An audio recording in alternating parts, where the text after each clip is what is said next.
अब आपको क्यूब्स कितने रेडी करने हैं? क्यूब्स आपको जो मिनिमम रिक्वायरमेंट है वो आपको कम से कम 20 तक के आने चाहिए। ठीक है, जो आपके क्यूब्स होने वाले हैं वो कितने 1 to 20 ये आपको आने चाहिए। तो क्यूब का मतलब क्या है? 1 का cube 1 into 1 into 1 equal to 1, 2 का cube equal to 2 into 2 into 2, मतलब 2 का मल्टीप्लाई पहले 2 में कर लेंगे 4 आ जाएगा, और 4 में फिर से 2 का मल्टीप्लाई कर देंगे तो आपके पास 8 मिल जाएगा। सेम एज 3 का क्यूब जब निकाल रहे होंगे तो 3 3 या 9 और 9 3 या 27। तो इस टाइप से आप क्यूब्स को फाइंड कर सकते हैं। लेकिन कितने क्यूब चाहिए आपको? 20 तक के क्यूब चाहिए, जो कि कंपलसरी हैं। ठीक है, किसी भी 10th 9th 10th स्टूडेंट के लिए। 4 का क्यूब 64, 5 का क्यूब 125, 6 का क्यूब 216। देखो ये नंबर आप लोग देख रहे होंगे तो बहुत बार यूज किया जाता है किसमें?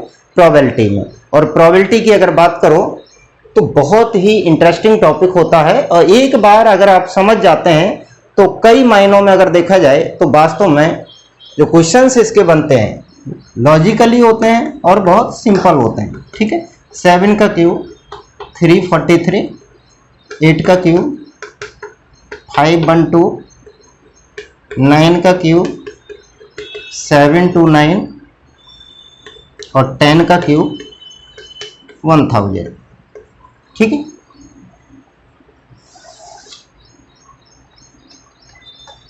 इलेवन का क्यूब 1331, 12 का क्यूब 1728, 13 का क्यूब 2197, 14 का क्यूब 2744।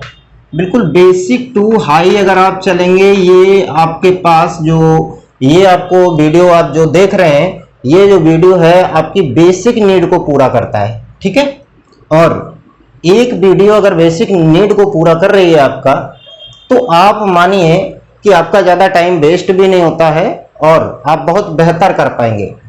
छोटी छोटी चीज़ों को जरूर पूरा करिए, तब आप प्रिपरेशन करने बैठिए। 10th बोर्ड एग्जाम रहेंगे या कोई आगे अन्य एग्जाम रहेंगे, सभी के लिए आप अगर बात करेंगे तो बेसिक रिक्वायरमेंट्स आपको सबसे पहले पूरी करनी होती हैं। ठीक है, 4096, 17 का क्यूब 4913, 18 का क्यूब 5832, 19 का क्यूब 6859 और ये आपका 20 का क्यूब 8000। ठीक है, ये आपके 20 तक के क्यूब्स हो जाते हैं। ठीक है, नेक्स्ट हम लोग बात करते हैं, ये pause the video and note it down.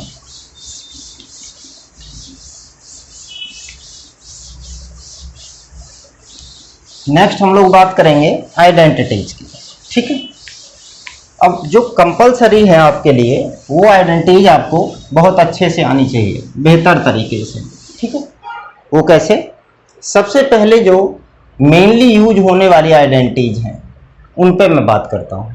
ठीक है, चलिए सबसे पहली आइडेंटिटी है a प्लस बी का whole square equal to a square plus 2ab plus B square. Okay, चलिए यहाँ पे मैं आप लोगों को कुछ बेसिक चीज़ें बताता हूँ जिनका हमें आगे यूज करना होता है। वो कैसे कि अगर आपसे कहा जाए what is a plus b, then you can say the sum of two numbers, sum of two numbers, otherwise the sum of a and b। Okay, तो यहाँ क्या हुआ कि जिन दोनों को हमने ऐड किया, ऐड करने के बाद यहाँ पे जो आंसर मिलेगा उसे हम क्या बोलेंगे? सम बोलेंगे। कैसे? 3 + 4 करने के बाद आपको 7 मिलता है, तो इन दोनों को ऐड करने के बाद जो रिजल्ट आया है, इस रिजल्ट को हम लोग सम बोलेंगे। ठीक है, तो सेम लाइक हियर अगर हम a माइनस बी लिखते हैं तो इसे हम क्या बोलेंगे, डिफरेंस बोलेंगे। माय डियर फ्रेंड्स, इन सब चीजों को आपको बहुत ही क्लियरली नोटिस करना है, क्योंकि इन आइडेंटिटीज का जो मतलब है ये बचपन से आप पढ़ रहे हैं। आज मैं आपको बताता हूं कि आइडेंटिटीज का रियल मीनिंग क्या है, कि आप उसको 10th बोर्ड में या मैथ्स के अंदर किस टाइप से यूज कर पाएंगे। अब क्या होता है कि a और b का मल्टीप्लाई है तो बच्चे सब कहते हैं कि हाँ सर हमें पता है, मैं जानता हूं कि इसे प्रोडक्ट कहते हैं।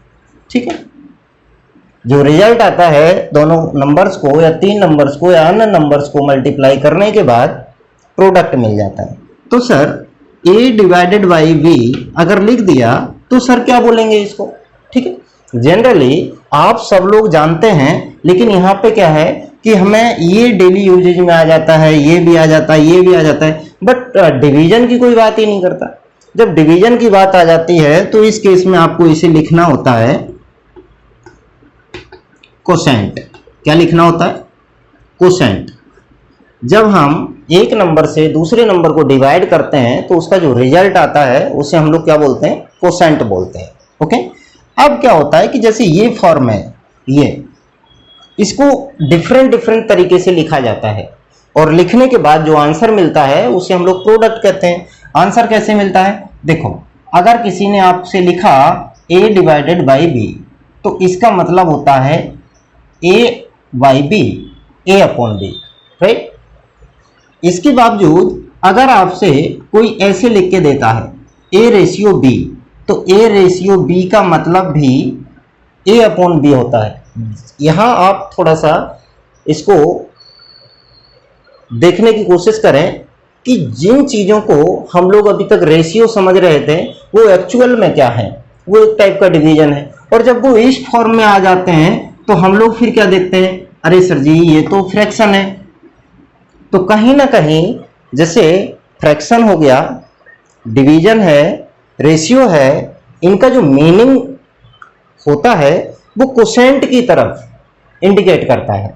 ठीक है, चलिए तो आज आप लोग ये देख पाए हैं कि जो डिवीजन और रेशियो का जो मतलब होता है वो फ्रैक्शन में कन्वर्ट हो जाता है, और जो फ्रैक्शनल वैल्यू होती है उसे हम लोग कोसेंट बोलेंगे। ठीक है, और इनके बावजूद सपोज दैट जैसे कोई बच्चा बोला कि सर 12/4 हम करते हैं तो 12/4 करेंगे तो 3 आएगा, दैट इज कोसेंट। और 3/1 इसको लिख भी सकते हैं, दैट इज फ्रैक्शन, है ना। तो ऐसी चीजों को थोड़ा समझते हुए चलेंगे तो क्या होगा कि आप लोग बहुत अच्छे से इन सब चीजों को हैंडल कर पाएंगे, राइट। चलिए अब इन सब चीजों को किस टाइप से समझना है, आइडेंटिटीज को समझने का तरीका क्या है। देखो यहां पर आपसे जैसे क्वेश्चन आता है, find the square of the sum of 2 numbers.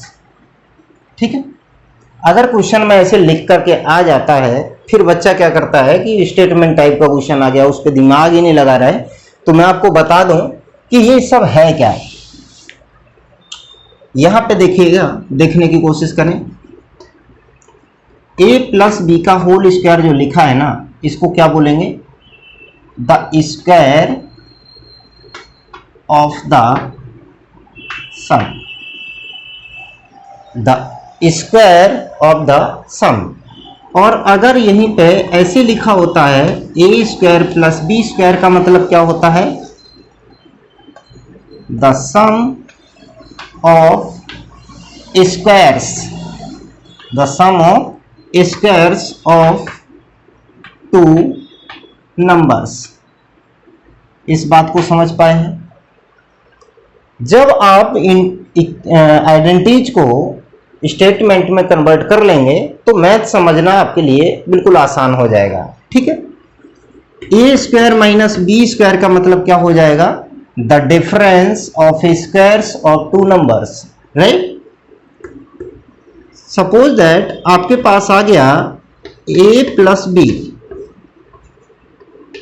का होल क्यूब। ठीक है, तो इस केस में क्या लिखना है, द क्यूब इस पर थोड़ी सी आप प्रैक्टिस करें। The cube of the sum of two numbers, right. अगर कहीं ऐसे लिख करके आता है a cube plus b cube, तो क्वेश्चन में क्या लिखा होगा? क्वेश्चन में लिख के आ रहा होगा the cube the sum of cubes of two numbers, okay, the sum of cubes of two numbers. तो जो रियल मीनिंग होता है आइडेंटिटीज का, उनको आप अपनी मैथ के स्टेटमेंट पर कैसे समझेंगे, ठीक है। और फिर आपको पता चल जाएगा कि डायरेक्टली हम किस आइडेंटिटीज की बात कर रहे हैं, किन किन आइडेंटिटीज की बात कर रहे हैं, समझ गए। चलिए, तो यहाँ पे बहुत सारी चीज़ें और भी ऐसी हैं, मैं आपको आइडेंटिटीज कवर कराता हूँ, ठीक है। सारी आइडेंटिटी नोट करवाता हूँ, फिर आप लोग इस पर प्रैक्टिस करें, ठीक है। वेरी इंटरेस्टिंग टॉपिक है। एक एक टॉपिक पे बहुत अच्छे से आपको सोच विचार करके, सारी समझ पैदा करके फिर आपको काम करना है, ठीक है। चलिए।